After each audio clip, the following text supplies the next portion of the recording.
to a filmmaker friend of mine, and we were talking about how he was shooting an international project, and he said, I need a focus puller who can just pull focus for wherever the camera moves. And the international team turned around and told him, "Ki ye nahi ho sakta. This can't happen. This is not how it functions." And he said, "I've seen it happen in India." And this was in Delhi Crime, because in Delhi Crime we shot, the style of filmmaking was we did long takes where the camera just moves through rooms and goes to people, and we couldn't have done that with the absolute precision and talent that the focus puller of that show had. So I think we have great technicians and great talent in our country who worked in many difficult situations. So we've sort of know the drill, and we can work our way through many difficult situations, which often filmmaking does require, contrary to what may seem like. So I think we're very well equipped to sort of be positioned well internationally, and it's about time that happened. Now, speaking of threes, you have Delhi Crime 3 now that has been announced. No pressure on them though to release it soon. But you also have another 3, Mirzapur 3. Now, I think uska intezar shayad Delhi Crime 3 se pehle khatam ho gaya. I think so, but I don't know. They don't tell us anything. Has the shooting begun? We finished shooting the show. We finished shooting last year, and it's been in post-production ever since. And hopefully this year sometime it should be out. I just don't know when, and I can't tell you anything about what happens in that season either. But do you believe also that again was a game-changing project, for you and for also that platform Amazon Prime, also for OTT as a whole, Mirzapur? I think it was. I think it was a very intelligent. It is a very intelligently written show, and I'm always very amused and happily amused to find the way the women characters are written, because they're neither painted as they're neither deified nor are they villainized, which is what used to tend to happen in very formulaic storytelling. And there shades of everything. So there is an exploration of sexual desire. There is an acknowledgement of a woman as a sexual being, which was the first time I had played a role like that. And at the same time, there is embracing femininity, and those are things that make the character, the women of Mirzapur, so beautiful to watch every time. So I'm truly proud of the show. For you, just now looking back, and आजकल women's IPL भी चल रहा है, which is again another game changer for women. But IPL के बाद, IPL matches के बाद एक पुरस्कार दिया जाता है, game changer of the match. That one player that changed the course of the game for their team. Which one or two projects have been, you believe, the game changing ones for you? That's difficult. Or have I mentioned them already in Mirzapur and Delhi? I think both of them were, but even before that, there was Manto, which might not have reached the kind of audience that Mirzapur did or Delhi Crime did, but I think was a game changer for me in terms of just exploring another level to the quality of work, and that will always be special in my journey, even though that was not as popular as the other work. And before explores many aspects of gender identity and deals with the sort of loss of identity of a family who is moved during partition. So it's a beautiful, beautiful film which I've done with Irfan, Iska, and Tilotma, such beautiful co-actors to have. So for me, those were in my mind and my head and my journey as a performer very, very important films. But as far as the women now in the industry are concerned, again, OTT has been a game changer for that as well. There are women-led projects which are coming, but is there still some time to go for in theaters and big screen films for women to get their due in terms of equal pay? I know these are other issues that are often talked about, and also the kind of screen time in commercial projects sometimes that men get.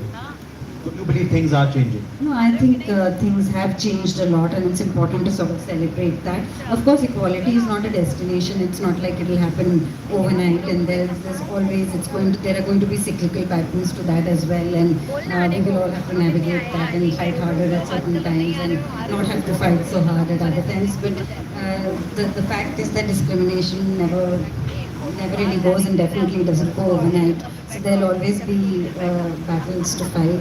And I guess true equality will be when you don't have to sort of make a spectacle out of a woman director or the lead actor of a film being a woman.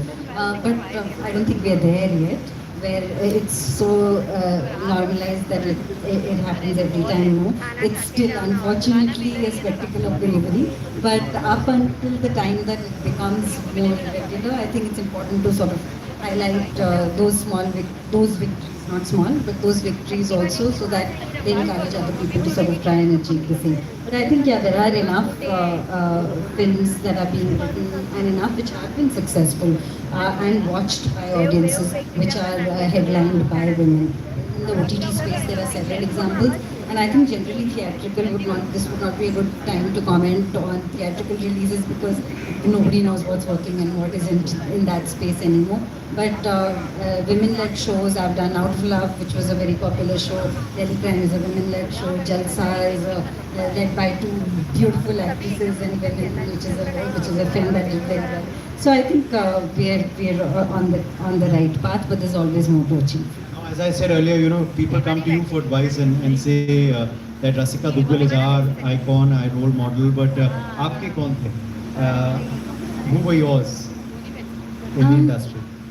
I don't have one role model, honestly, but I've admired a lot of women over the years, women actors over the years, women directors. Two are women I've already had the opportunity to work with. One is Nandita Das, who in fact has a film which released yesterday called Zugato. If you haven't seen it, please do watch it. And the other is Meera Nair. I think they've both done path-breaking work. Nandita as an actor and as a director, and Meera, of course, is a complete game changer for all of us, and she's actually put us on the international map in a very big way with Monsoon Wedding and her other films. Suitable boy. And Suitable Boy. But the other actors who I have had a lot of regard for has been I was a huge fan of Sridevi as a child, and I think she's one of the few women who has proved that she can be a great comic actor, and I've always had a lot of regard for that. I think my all-time favorite, if you look at things internationally, is Kate Blanchett. I think she's done some phenomenal work, and I can never ever forget her Oscar speech for Blue Jasmine, which said that this award proves that that films with women in the center can do well, and in fact they make money. That's a sentiment I think that OTT is also encapsulated, no doubt. But just talking now about your journey, and you were telling us earlier about film school and Pune, etc. But आप में वो कीड़ा कब आया, कैसे आया, यही करना है, एक्टर बनना है, from जमशेदपुर to Mumbai, सफर के बारे में थोड़ा बताओ. Pata nahi, actually, it's very difficult to identify an exact point, but if I have to, I think I grew up in a family which has nothing to do with the arts. Nobody in my family. My father runs a business. My mother used to run a small boutique. My sister is an economist and now an academician who's studying environmental law. But so nobody in the immediate family or even extended had anything to do with the arts. They still don't. So I had no reference that this could be a career and this could be a life for me at all. I think the first attraction to performance obviously was I was always on stage. I was one of those kids who was always bunking class to do a rehearsal.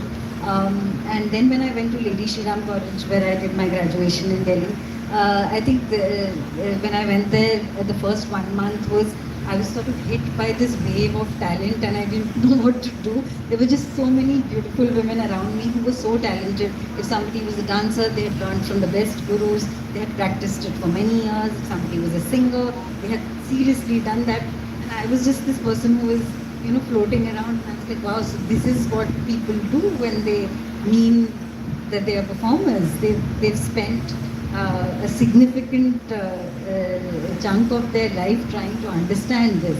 So that was something which I was quite mesmerized by, and I always thought that I'm a little late. I haven't had any one craft that I have had an opportunity to learn properly as a child. So I was a little unsure of myself, and I guess that's why I didn't think of a career in performance, even though I was a very active member of the Dramatic Society, and I totally enjoyed that. In my time in Delhi, I used to watch any play that was staged in any part of the city, and I used to take buses and come back to sneak into hostel late at night and do all of this to be able to watch a good theatre show.